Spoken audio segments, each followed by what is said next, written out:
Enough time has been given to the Guyana Police Force to conclude its investigation into the shooting of 15-year-old Alex Griffith by Cadet Officer Paul attached to the Micah Police Station. This is the view of former Police Commissioner Winston Felix. And as reasonable human beings, we have given enough time for the police to sort out this matter, which is a localized matter.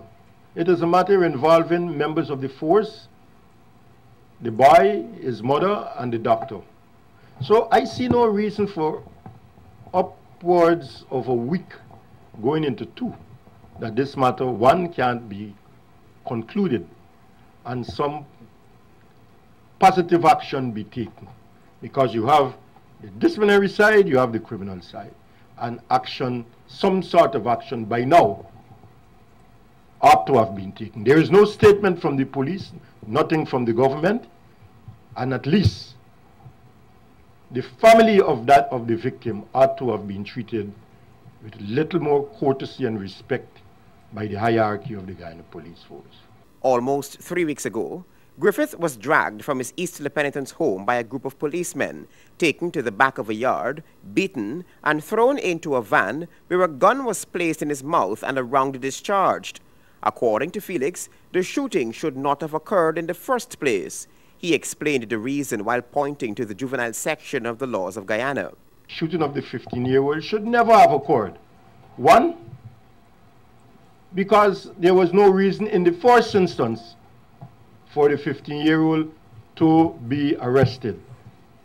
Why is he arrested? Let's go back to section 17(1) and the subsections associated with section 17 to see if there is anything there which suggests that for questioning you needed to arrest that 15-year-old. And secondly, if you apply the Juvenile Offenders Act,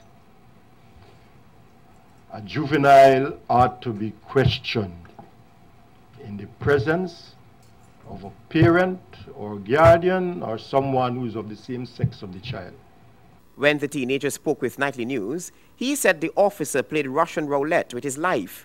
Russian roulette is the practice of loading a bullet into one chamber of a revolver, spinning the cylinder, and then pulling the trigger while pointing the gun at one's own head. In this case, a live target. According to Felix, such action is against the force's disciplinary act. Should a member of the Guyana Police Force be playing Russian roulette? It is offensive to the Police Discipline Act for a trained man to be skylarking and playing Russian roulette with a human life. That is where the gross irresponsibility lies in such a member of the force. The last update on the matter was that the file has been completed and was sent to the head of the Police Complaints Authority, which will then be forwarded to the Director of Public Prosecutions for advice.